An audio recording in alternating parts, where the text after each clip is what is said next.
is not down to a lack of homes there. With all my respect for Spain and its government, the economic policy they pursued was really awful. Families that need hope are left without shelter, while banks are well off as they've become owners of so much property that they actually don't need. Why is there no coordination? The real problem lies in those who run the economy, who run the society, because they protect the interests of the financial capitalists. It's the capital, financial capital in particular, that runs the economy, not the ordinary European citizens.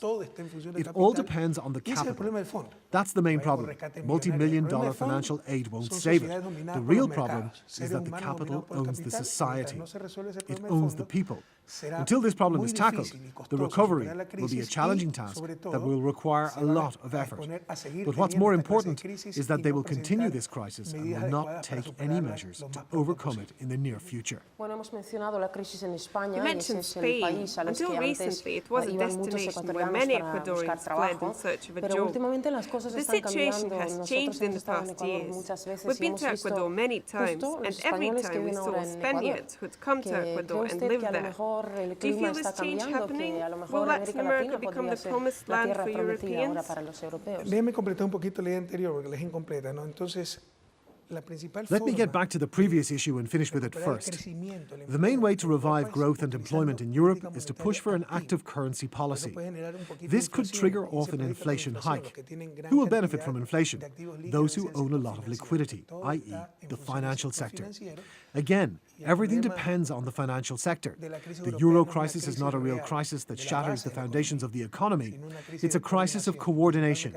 The main instrument of public coordination is currency, which they are reluctant to use and seek to protect the interests of the financial sector first. That's the main reason. You could try to disguise this with nice words, talk about science and technical precision, but in reality, they simply defend the interests of the financial capitalists and private European banks. They are not protecting the interests of ordinary people. As to your next question, yes, it's a time of hope in Latin America. Of course, we shouldn't be overplaying it. It's true that Latin America is moving forward. Poverty and inequality are on decline in some countries like Ecuador, for example. But it's still a long way before we can reach European living standards. Indeed, we are seeing a high pace of economic growth. But you have to bear in mind that initially we started out with a very low level. Europe is stagnating, but they've already achieved quite a high level. Growth is all about a gain in production capabilities, the ability to produce goods and services.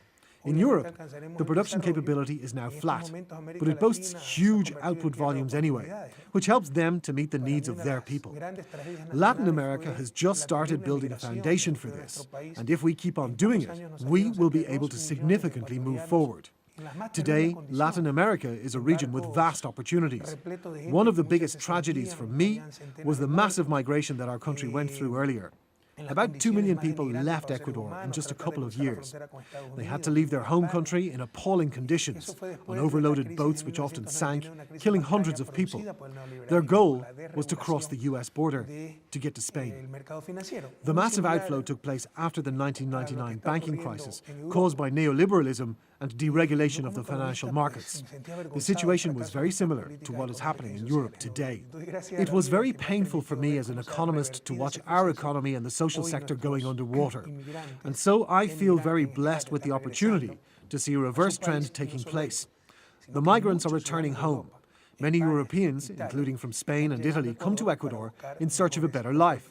So, of course, Latin America is a territory of vast opportunities, but it doesn't mean that we've tackled all of our issues. It's just the first steps, and we need to move forward along this road.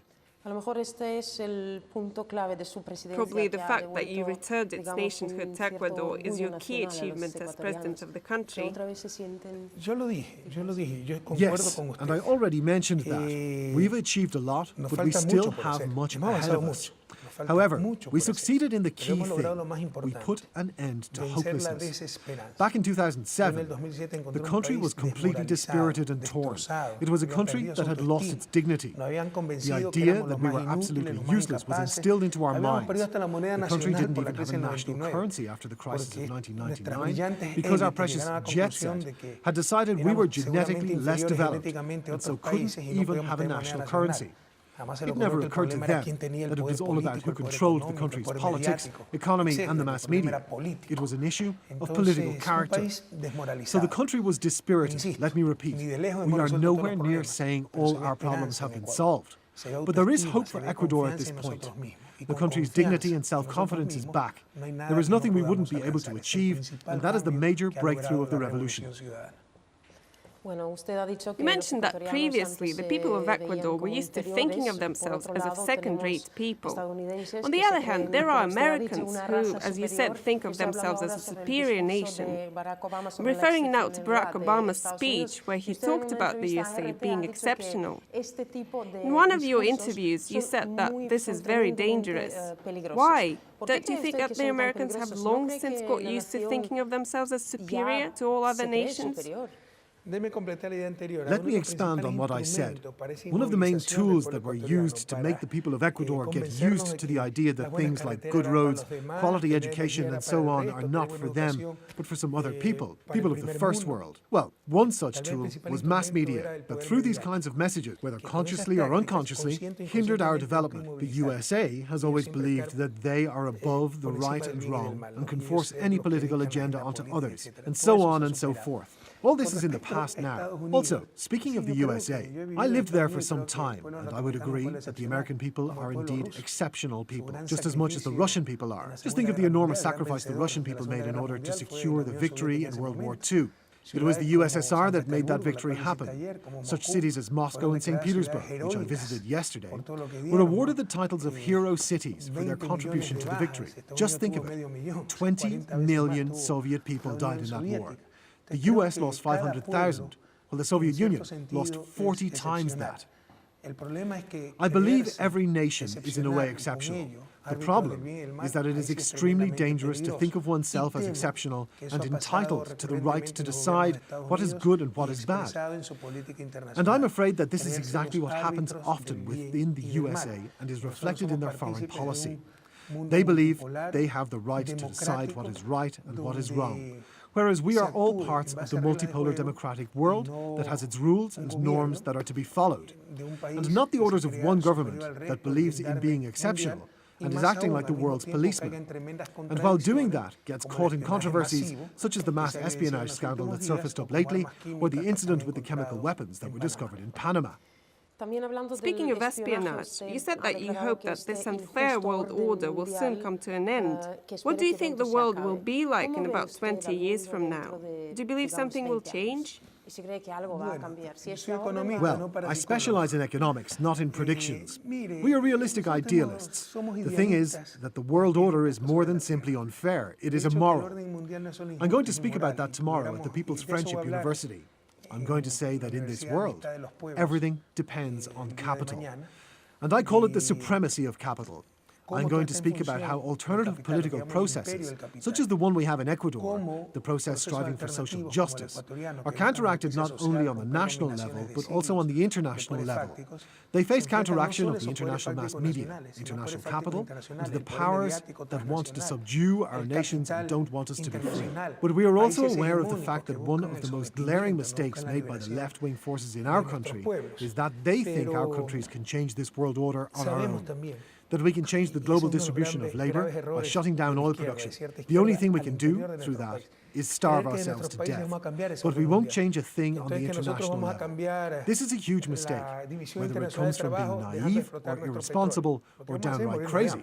I do not know. In other words, Ecuador is not going to change this unfair world order. I believe that the citizens of the developed countries will do it as soon as they realize that there are also victims of the supremacy of capital, even though they didn't see it before because the progress brought some benefits, not only to the capital itself, but also to the people. But once it comes down to a crisis, these resources become off limits and political tension develops. For example, now, people in Europe have realized where the crisis came from. The capital is trying to lay the whole burden on the shoulders of the ordinary citizens and get away with it. This is why I'm hoping that this unfair world order, where capital is a higher value than the interests of the people, will change.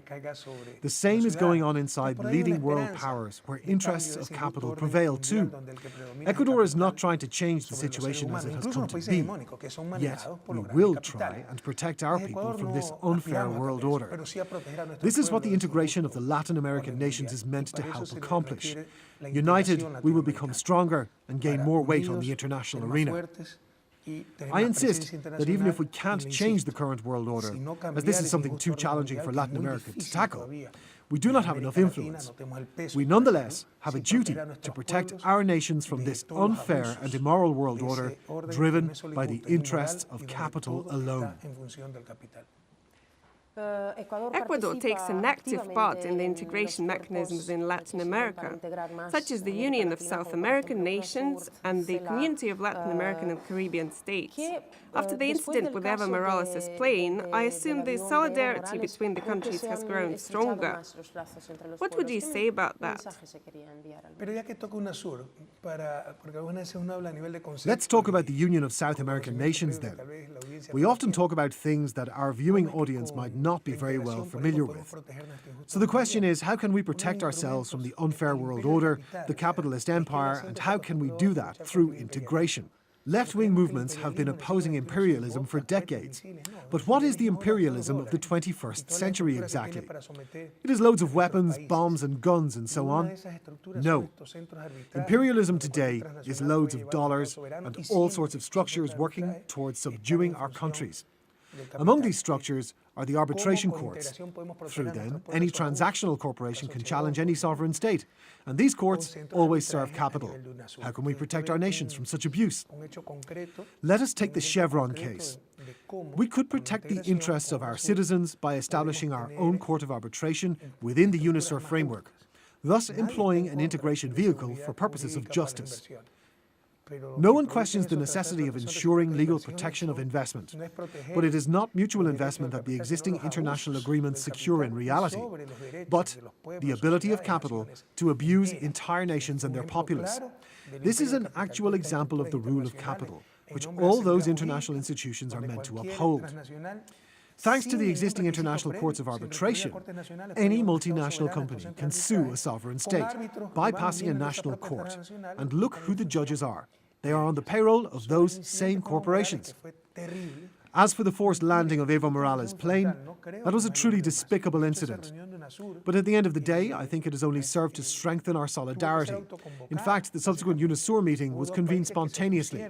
A few countries refused to take part, even though the meeting had been prompted by a blatant international offence, a gross violation of international law and of air safety, which had jeopardised the life of an elected head of state. Under UNISUR procedures, decision-making must be based on consensus, including matters of summoning an extraordinary summit. This became a roadblock for us when 2 UNISUR member states opted out of an extraordinary meeting. So we shouldn't delude ourselves. Although we did see prompt reaction to the incident from quite a few Latin American leaders, we still didn't manage a unanimous response that was needed. This points to something even more fundamental and alarming, namely a conservative counter-offensive in Latin America. The region's conservatives and right-wing parties had grown so lax by the turn of the century that several countries voted progressive governments into office, including Venezuela, Bolivia, Argentina, Nicaragua, Ecuador, Paraguay, Uruguay, and even Chile. But the international powers that be are anything but stupid, and once they realized that Latin America was going through a major transition, they promptly mustered a response. It's known as the Pacific Alliance, which is good old oppression by a new name, a move to choke free trade in Latin America. We seek new markets and new customers, and we do not persecute our citizens for political reasons, and yet we are facing a conservative backlash.